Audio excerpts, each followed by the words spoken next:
देखिए, जब विपक्ष करीब करीब पूरा विपक्ष देश का और विपक्ष के नेता राहुल गांधी ने तथ्यों के साथ चुनाव प्रक्रिया को लेकर अगर बात पब्लिक डोमेन में रखी है तो कम से कम इतना तो जरूर बनता है कि इलेक्शन कमीशन जो बात वो कह रहे हैं उसको इन्वेस्टिगेट करे और उस पर जनता के सामने अपना पक्ष रखे। बात राहुल गांधी व्यक्ति की नहीं है, वो विपक्ष के नेता हैं और लोकतंत्र में वोटर और वोटर लिस्ट वोटिंग की जो पूरी प्रक्रिया है, अगर वो पूरी तरीके से पारदर्शी और विश्वसनीय नहीं होगी तब तो लोकतंत्र कहाँ बचेगा। तो अगर उस पर विपक्ष के नेता ने कोई बात कही है, और मैं ये बात बहुत पहले से कह रहा हूँ, जब राहुल गांधी ने महाराष्ट्र चुनाव के बाद एक आर्टिकल के जरिए इन बातों को रखा है, तब से मैं कह रहा हूँ कि आप राहुल गांधी के समर्थक हों या विरोधी, लेकिन अगर राहुल गांधी ने चुनाव प्रक्रिया को लेकर, वोटर लिस्ट को लेकर जो बातें रखी हैं पब्लिक डोमेन में, इलेक्शन कमीशन को उस पर जवाब देना चाहिए। इलेक्शन कमीशन को मेरी अपनी अपेक्षा ये थी कि इलेक्शन कमीशन ये कहेगा कि ये मुद्दे इन्होंने उठाए हैं, इसकी हम लोग जांच करेंगे और उस पर जवाब देंगे, बजाय इसके कि आप उसको जांच करें, उस पर अपना पक्ष रखें। ये कहना कि ओथ के अंदर दीजिए, वो कीजिए, तो इट्स लाइक ब्रशिंग असाइड। तो अगर आप ऐसा करेंगे तो नेचुरली लोग रोड पे उतरेंगे ही उतरेंगे। सबको रिटेन भी किया गया है। वो तो देखिए, लोकतंत्र में जो होता है, आप धरना प्रदर्शन करेंगे, कहीं पुलिस अपना जो काम कर रही है वो कर सकती है। जहाँ तक मैंने अभी देखा है कि वो लोग शांतिपूर्वक मार्च कर रहे थे, उसको पुलिस ने रोका है। वहाँ की क्या स्थिति है मुझे मालूम नहीं है। विषय मार्च नहीं है, विषय ये है कि जब वोटर लिस्ट को लेकर, वोटिंग की प्रक्रिया को लेकर इतने बड़े पैमाने पर कोई बात रखी गई है तो इलेक्शन कमीशन को उसका जवाब देना चाहिए। उसके पास क्या ऑप्शन बचता है? वो तो इलेक्शन कमीशन एफिडेविट मांग नहीं, ऑप्शन तो लोकतंत्र में ऑप्शन कभी बंद नहीं होते हैं। विपक्ष या जो लोग भी समझते हैं कि गलती हो रही है वो आवाज उठाते रहेंगे।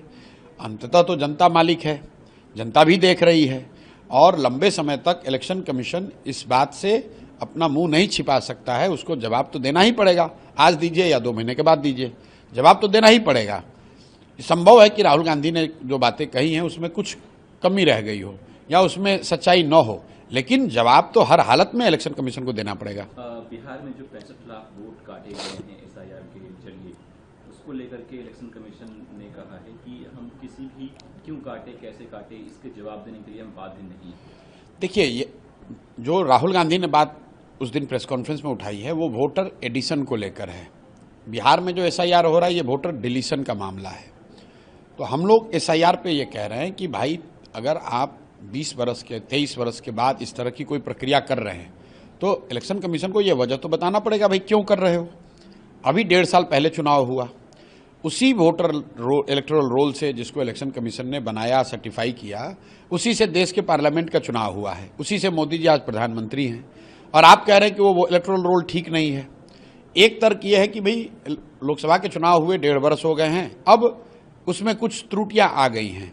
तो अगर त्रुटि आ गई है, इसका मतलब है, कल मैं 2 दिन पहले यहाँ पर अमित शाह जी आए थे, उनका बयान सुन रहा था कि बांग्लादेशी यहाँ आ गए, बांग्लादेशियों का नाम उसमें, नेपालियों का नाम उसमें है।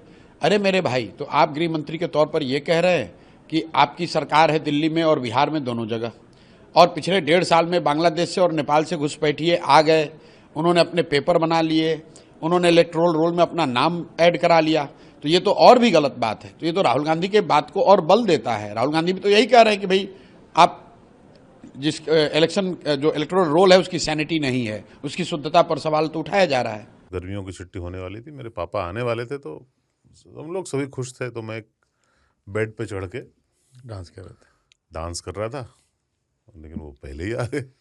प्लीज तो मैं उस समय तो कंटिन्यू नहीं कर सकता था, तो फ्रीज फ्रेम टाइप का हो गया। कसम पैदा कर